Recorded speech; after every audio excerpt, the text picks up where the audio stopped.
Here he comes, here he comes.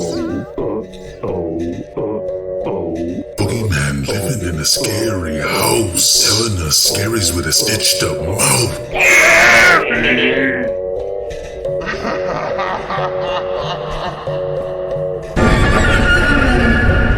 Welcome to the Scary Show, the home of grunge storytelling.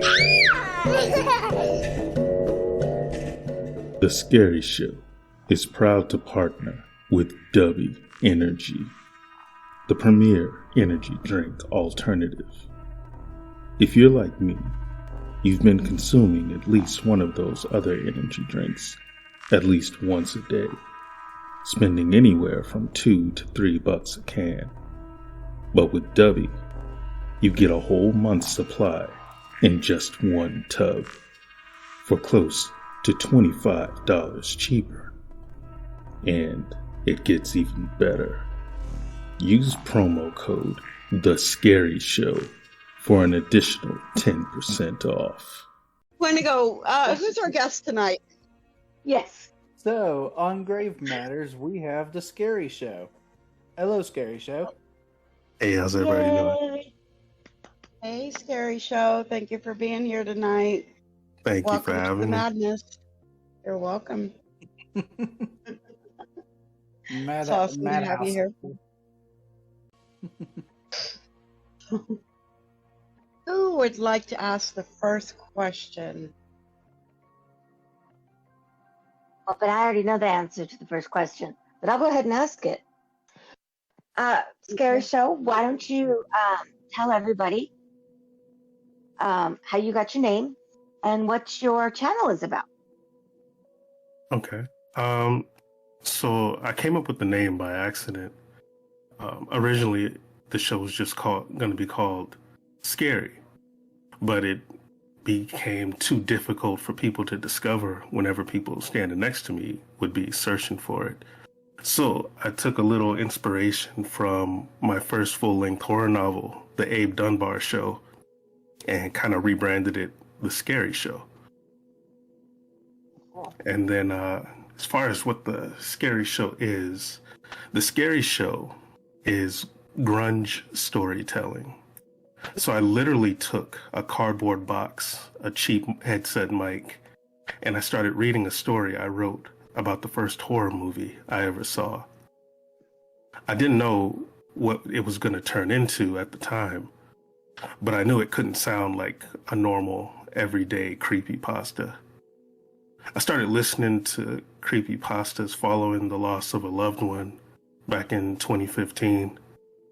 It gave me, as you could say, it gave me a much needed break from the pain I was going through at the time. I mean, I never felt so alone in the world as I did when that person passed on. But fast forward a few years, I heard a creepypasta that actually managed to scare me. And the guy who read it, really stood out from the pack, and I became a fan. So after a few years of faithfully listening to this dude, killing it with enough frequency to keep me singing their praises to anyone that would listen, I submitted Tell us who he is? No, and I'll give a reason okay. for that a little bit later on. Okay. But I submitted a story to that person to read, and I was told that they liked it, but because it would take an hour to bring to life, that it was going to be on the back burner. So then fast forward again, about 2 years and several 40-minute plus uploads later, and still nothing. And so I asked if there was any update, but there wasn't. And that's when what you could call the Thanos moment came, when I decided, fine, I'll do it myself. And that's really where it started, with a cardboard box, a cheap mic, and a desire to tell my story the way it was supposed to be told. Visceral and in living color. Silence followed the heavy thud made by the chainsaw. placed upon the hardware store's counter. An awkward stare down, and a shift in the wind's direction later. The clerk behind the counter swallowed and answered, I'm sure it can, but it ain't meant to. The question, does it cut through bones?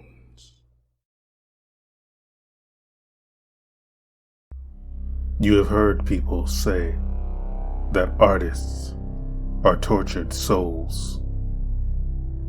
Perhaps it would be more accurate to say that some tormented souls are artists.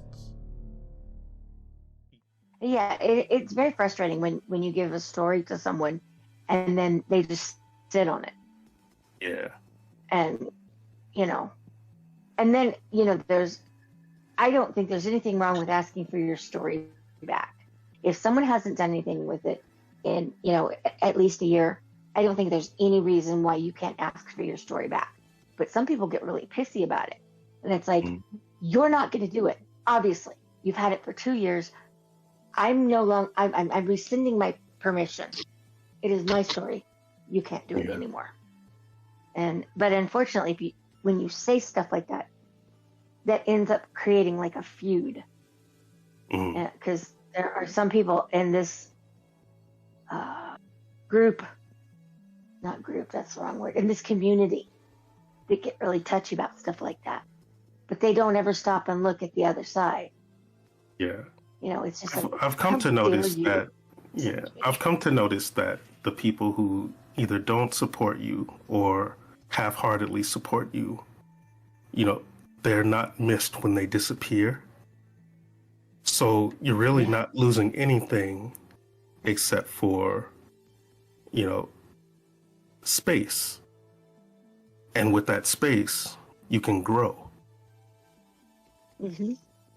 Right. I agree. Totally agree. Very well put. And so, yes. Going back to your earlier question, why I don't mention that person's name is because they're big enough. I have issue with contributing to the machine, like corporations and, celebrities. Why make them bigger when they're already big enough? I'm sitting at the table and I'm ready to eat. Mm-hmm. And there's other people at the table as well. There's room for everyone at the table. But trying to edge other people out and that kind of thing, that gets into murky waters, in my opinion. It does. It does. Because then, they tend to forget where they come from, who got them there, and how they got them. Exactly. And that's another thing that I am a big stickler on, and I say it in every single one of my videos. And remember, the Scary Show always answers the fans, unless YouTube hides your comments from me. Which they do on a regular basis. And unsubscribe you for places too. Yes. Well, it's just so aggravating. I agree. Yeah. I won't mention a name, but I went into a live stream. I won't say when, but I found out I wasn't a mod anymore, which is fine. No biggie. One too many, got it. Somebody got to go. And I'm like, okay, that's no problem. Whatever. Yeah, there's probably better ways to find out. Mm-hmm. Yeah. It's like coming home after work and the house is gone. Right. Exactly. Well, I think if you are, a very active mod in someone's live streams, I think they're less inclined to take that away from you. Thankfully. But if you only show up every once in a while, you know, it's a little bit more understanding. Oh no, I was religious with it. Oh, okay. Then that's fuckery and shenanigans. Yeah. That's uncool. I call Of course, you shenanigans. can't mod if they don't stream. So, Right. but anyways, it doesn't bother me. I've come to, it's like, well, it is what it is, and if you have 6, 7, 8, 9 mods, it's hard to keep up with all of them. And now 2, 3 years ago, it would have bothered me, but I'm like, whatever. We have our first question from the chat. Hair Raising Narrative says, do you like working with other narrators, Scary Show, or do you prefer to work solo? I do like working with other people. The issue is, whenever I want to be on someone else's channel, there's never a spot for me. So I've had to shift some things around as far as how I do the narrations and who I do the narrations with. I like, Dr. Creepin's always down. The only thing you ask is the story's readable or, readable, and just go to him and, hey, man, you want to do a collab? Here's the story. Yeah, he has literally told us, send me a story. I'll work with you. I don't But think he I've also met said him. that you have to stay on him and remind him because he is busy and he does get sidetracked. And Yeah, I can relate. I had a good 3 days off and got about 30 weeks worth of stories done over the Christmas break. Dang. remember that. Yeah, so I'm already planning on how to do the episode that I've got for next Christmas.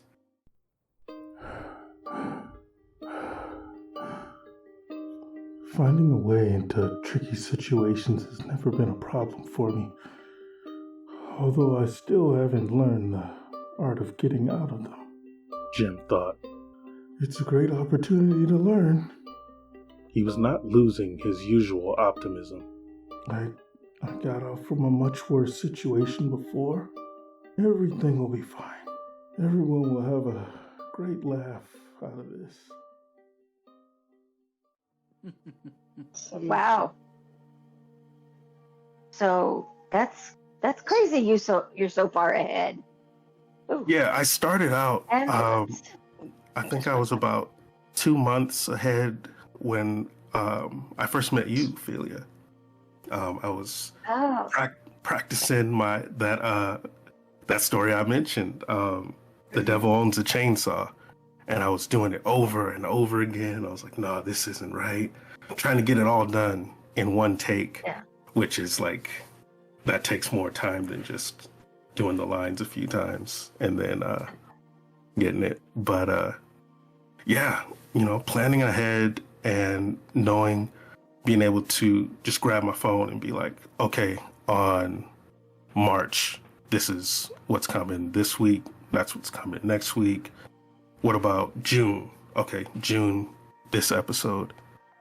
So that if someone asks me after they submit a story to me, hey, what's up with my story? I'm like, I got you. You're June 6th. And they're like, oh, Hey, I You're so remember that organized. Yes. You should see my desk. It's a mess. So you do all your recording and everything on your phone? No, I do it okay. on my misunderstood. computer, and yeah, I like to do them. I did do one on the phone, the one that you introduced. They live in the fucking walls. Oh.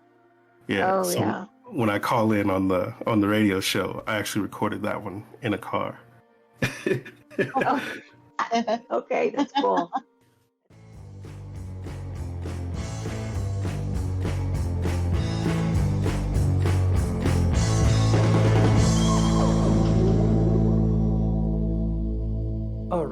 gentlemen, you ghouls and ghosts out there. I am Dirt Nap Daddy, and that was the Werewolf Rock by the Zombie Dandies. And look at the time. We are approaching the midnight hour, so we are going to take a few more of your call-in rock requests before we transform to our late-night love songs with everyone's favorite succubus spin doctor, Corpse Bride Carol. Caller, you're live on the air. Hello? Hello? Caller, Okay. did you have a song request? Listen, I don't have a lot of time. I gotta tell you, your listeners need to know. They need to know. Okay. Let's cut to commercial. No. I don't have time. We don't have time. Okay, take a breath and start from the beginning. Tell our listeners what's happening. They live in the fucking walls. Cool. So, with this subject, so the next question would be is, and you're pretty much answering it, do you find that separating your persona from you in real life, is it like constant, or is there any time that you can do that? And pretty much you've answered that. Because Yeah, you're so- 24/7. Yeah. Somebody joked, shout out to Rare Black Diamonds. She joked that when the lights go on in the scary house in the intro, that's me working into the wee hours of the morning. But separating it, it's not an issue because it's not like an over the top persona that I Right. portray. I'm just a guy with a hat on, reading a story, and I'm putting my all into it. I'm not like a demon or like an alien from outer space or anything. I'm just a guy with a hat that is a fan of horror and a fan of storytelling, trying to bring that to other people. The voice behind the mic. Yep. Awesome. Hello, amazing WTF. Okay. Sock Goblins here. Josie Kitty says, I want to know, how do you juggle real life along with staying so disciplined with the planning ahead of your channel?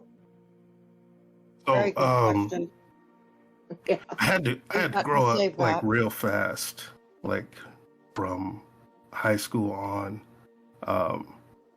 when my peers were kind of worrying about what they were going to wear to prom or what they were going to, wear to school the next day. I was worried more about where I was going to sleep that night. So priorities and triage of those priorities became a way of life for me. So sectioning everything off, like, okay, I got this amount of time to, play a game after work, and I got this amount of time to do a narration, and, this amount of time to go and eat, go and walk around, go and exercise, so on and so forth. So it just kind of became a way of life early on.